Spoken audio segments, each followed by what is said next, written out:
É isso aí, meus alunos. Salve, salve a galera aí que ficou para avaliação de recuperação, né? Que triste, né? Mas, enfim, não deixa de ser uma chance que você tem. É um recurso que você... Tem gente que fica até de propósito. Eu não vou brincar agora, da recuperação eu recupero. Tomara que dê certo a tua estratégia, né? Afinal de contas, a gente tem vários assuntos aí para tentar destrinchar para você conseguir nessa chance, ir bem na avaliação. Eu espero que você, que até aqui brincou, eu não estou falando com aqueles que de repente tentaram e não conseguiram. Agora eu vou me dirigir diretamente àqueles que brincaram, e chegaram aqui meio que porque quiseram, vamos dizer assim, né? Isso às vezes existe também. O cara brinca, confiando que lá no final ele vai conseguir se arranjar. Tomara que dê certo, tá bom? Tudo que eu desejo aqui para vocês é que vocês continuem sempre caminhando para frente, com muita responsabilidade, com muita consciência de que o futuro pertence a vocês, tá bom? O futuro do nosso país vai depender do talento, da disponibilidade e da criatividade de vocês, tá? E da honestidade também. Isso é muito importante, tá bom? E obedecendo pai e mãe, segue a linha reta, é isso que dá certo, tá bom? Vamos lá, joga na tela, aula 48, aula de revisão aí da nossa recuperação. O que é que tem para nossa recuperação da unidade 3? Doenças sexualmente transmissíveis, tá? Fácil demais, hein? Métodos contraceptivos, desenvolvimento embrionário, histologia animal, né, tecido conjuntivo, histologia animal, tecido conjuntivo, parte 3. Dentro de cada um desses assuntos a gente fala de um tecido conjuntivo diferente, tá bom? Então logo de cara aqui eu vou te dizendo, essa prova vai estar muito fácil, tá? Por quê? Porque doenças sexualmente transmissíveis, pessoal, pelo amor de Deus, tranquilo demais. Métodos contraceptivos também, mamata. Desenvolvimento embrionário, mais ou menos, né? Você pode, tem umas etapas aí que você pode se confundir, mas enfim, chegamos até aqui, agora tem que ir para cima, tá bom? Vamos lá, histologia, num sentido geral, não é tão complicado assim. Doenças sexualmente transmissíveis, então a gente tem, em métodos contraceptivos, né? A gente tem aqui HPV, papiloma vírus humano, destacados, né? Candidíase, HIV. Não quer dizer, pessoal, que é só essas doenças que existem, tá bom? Infecções sexualmente transmissíveis. Vocês também vão ver isso aqui, com esses termos. Hoje em dia, as nomenclaturas às vezes vão variando e você pode ver com ISTs e não como DSTs. Também você pode se deparar com esse assunto desse jeito, tá? ISTs, infecções sexualmente transmissíveis. Então não tem só HPV, não tem candidíase, só HIV, não. Existe a clamídia, existe a cândida, enfim. Existe uma série de doenças que podem, a gonorreia, sífilis, que podem ser transmitidas sexualmente, tá bom, pessoal? E aqui abaixo nós temos o quê? O método contraceptivo, preservativo, DIU, diafragma, tabelinha, a pílula. Quando a gente diz tabelinha, pessoal, isso aqui é lá que a gente vai ver aqui, por exemplo, é um método comportamental que vai estar, na verdade, no próximo slide. Mas, enfim, já volto lá. Então, essas aqui são algumas doenças sérias que podem ocorrer sexualmente transmissíveis, né? E o uso de preservativos, de cuidados simples, de higienização também, né? Das roupas íntimas e o não compartilhamento de instrumentos cirúrgicos e equipamentos pessoais podem ser determinantes na prevenção de DSTs. Quando a gente diz instrumentos cirúrgicos, pessoal, a gente se refere, por exemplo, usar a mesma agulha em uma pessoa e em outra para aplicar uma injeção, usar um objeto, por exemplo, um bisturi para fazer uma cirurgia. A gente sabe que isso é muito difícil isso acontecer, mas existem pessoas, por exemplo, usuárias de drogas, que injetam drogas, né, e acabam, naquela onda da droga, não prestam atenção nessa coisa da higiene e acabam compartilhando. E assim, muitas pessoas já foram infectadas com doenças como, por exemplo, a AIDS. Na década de 80, isso acontecia muito, né? Então, por motivos simples, a pessoa acaba se infectando. Já nos métodos contraceptivos, né, são métodos que são métodos utilizados para evitar a gravidez, tá bom? Existem vários tipos de métodos comportamentais, dispositivo intrauterino, né? Aqui existe o de barreira, por exemplo, que é o preservativo, por exemplo. Preservativo, o dispositivo intrauterino, ele também é um de barreira, né? O preservativo feminino, exemplos de barreira, que não deixa o espermatozoide passar.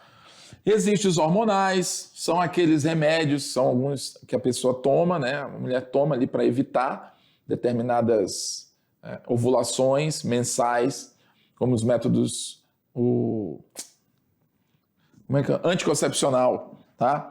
Cirúrgico, por exemplo, a pessoa vai fazer uma laqueadura, que é o desliga as trompas, né? Que popularmente a pessoa fala isso, as mulheres. Comportamentais, é onde entra a questão da tabelinha que eu falei ainda agora. É aquele que a mulher tem que prestar atenção, o casal, né? A mulher e o parceiro, eles vão saber quando eles podem, de repente, estar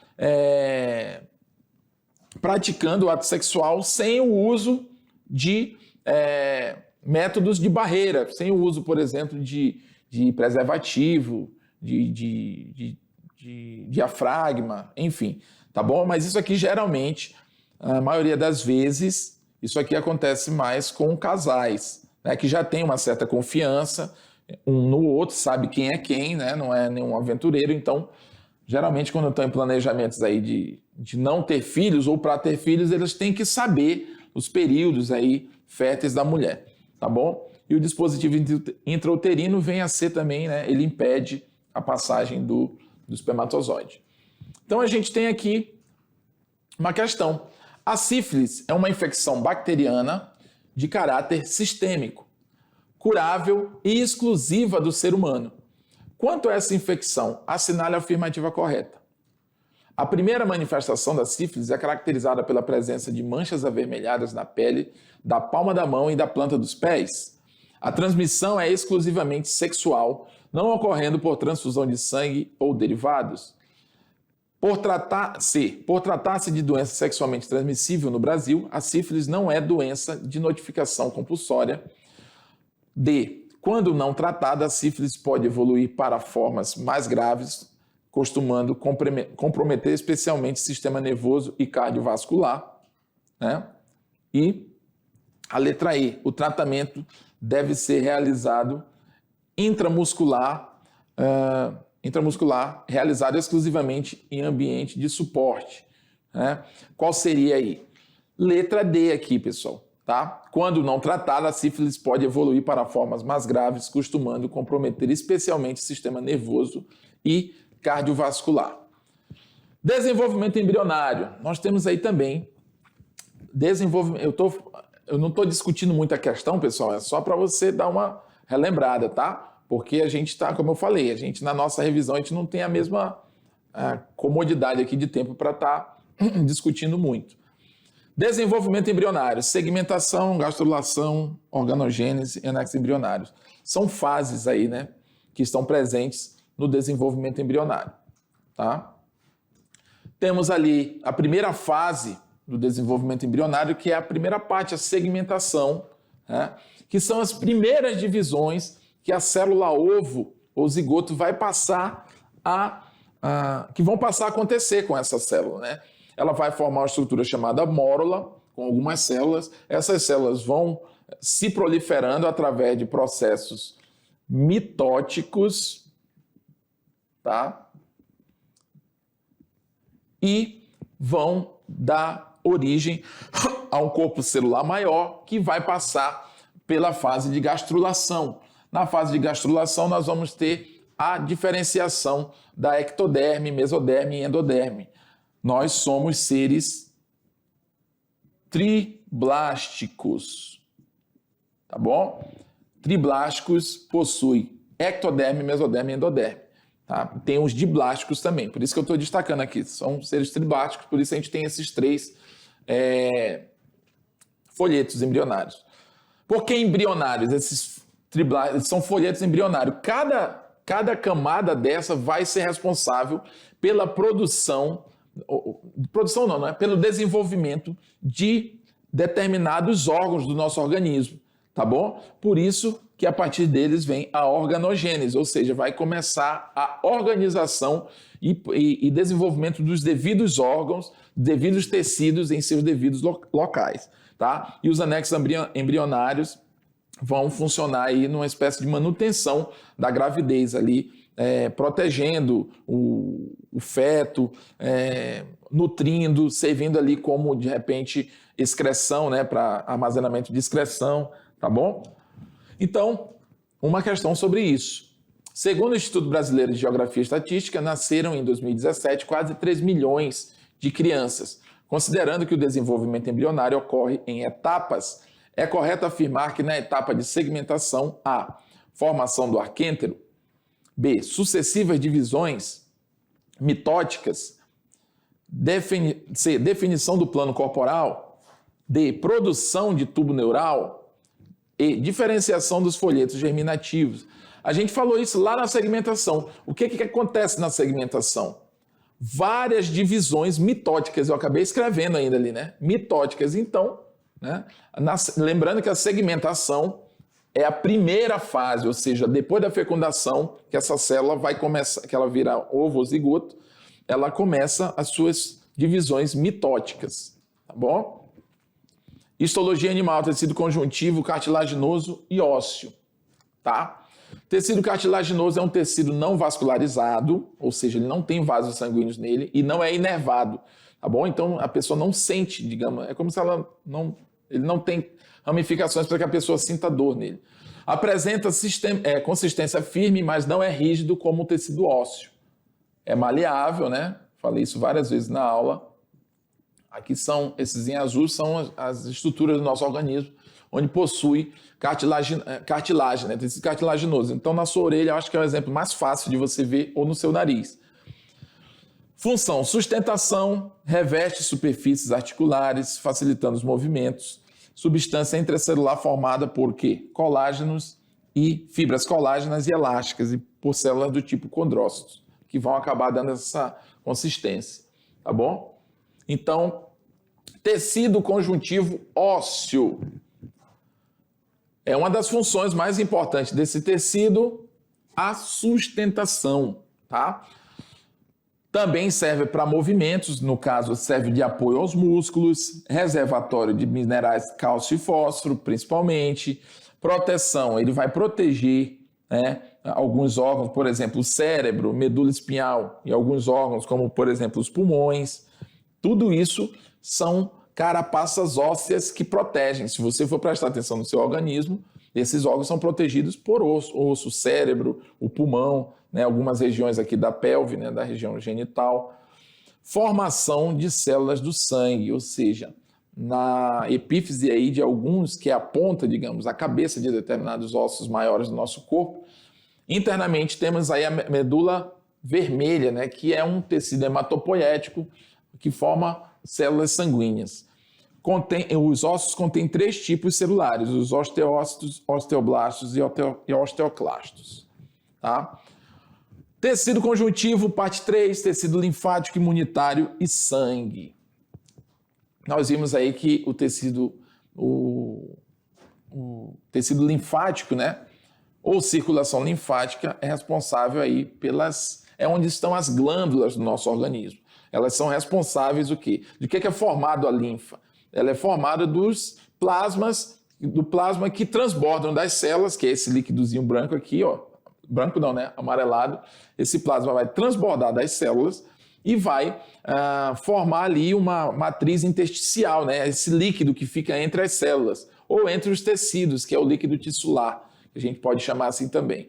E eles vão ser devolvidos para o sangue. Porém, existem os órgãos linfóides, né? E alguns linfonodos, que são as glândulas, né?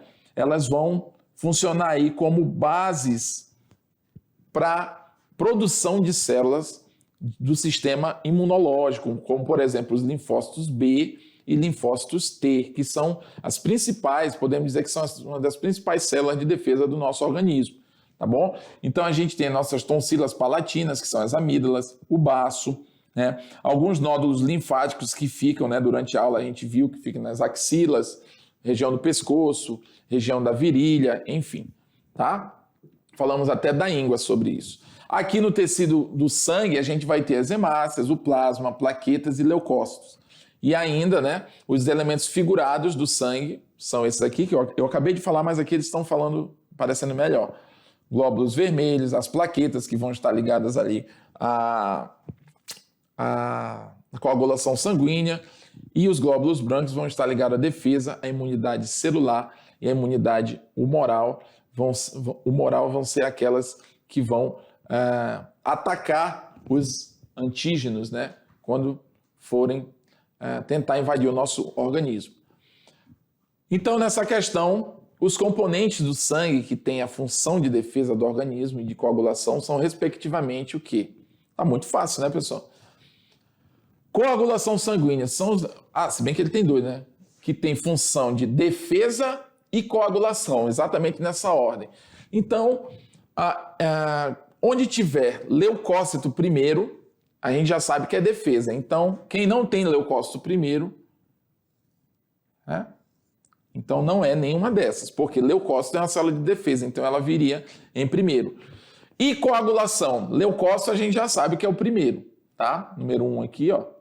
Leucócito. Coagulação, são as hemácias? Não, as hemácias elas são transporte de oxigênio. Então, letra A, morreu. Então, aqui no caso, letra E de escola vai ser a sua resposta correta para isso, tá bom? Por que aqui você vai... pode até, de repente, se confundir. Quem, de repente, não prestou atenção, né? Eu vou até apagar aqui para ficar... Você poderia, se você pensar que é plaqueta, por que não é? Plaqueta é coagulação, pessoal. E hemácias são é transporte de oxigênio, tá bom? Então, os leucócitos são células especializadas em defesa e plaquetas são células especializadas em coagulação. Portanto, a respectiva ordem está presente aí na letra E, tá bom? Então, pessoal, a nossa revisão aqui de recuperação, ela tem a intenção de te dar uma chance, né? Além de você ter a recuperação, você ainda tem a revisão da recuperação, né? Para você, de repente, aproveitar essa chance que você deixou passar, como eu falei, né? Pode ter sido de propósito, por uma brincadeira, mas eu te dou logo um conselho, não fica brincando com o teu destino, não. Procura acertar logo que tu puder, porque depois tu relaxa primeiro do que todo mundo, né? Você vai ficar suave na nave, enquanto a galera ali que não quis nada com a vida, ali de repente vai estar se matando de estudar. Agora, existe também aquelas situações em que você teve uma certa dificuldade para assimilar o assunto, você de repente não conseguiu pegar uma coisa ou outra e acabou se prejudicando no final, né, na hora da avaliação. Mas para isso também a revisão aqui, a chance da recuperação, ela também serve para você, tá bom? O importante é você ter responsabilidade na sua vida, você saber onde você quer chegar e você ter consciência de que o caminho não é fácil, mas só depende da sua força de vontade. Tá bom, pessoal? Uma boa avaliação, um beijo para todos vocês, foi um prazer enorme estar com vocês nesse primeiro ano e a gente se vê lá no segundo, tá bom? Fui!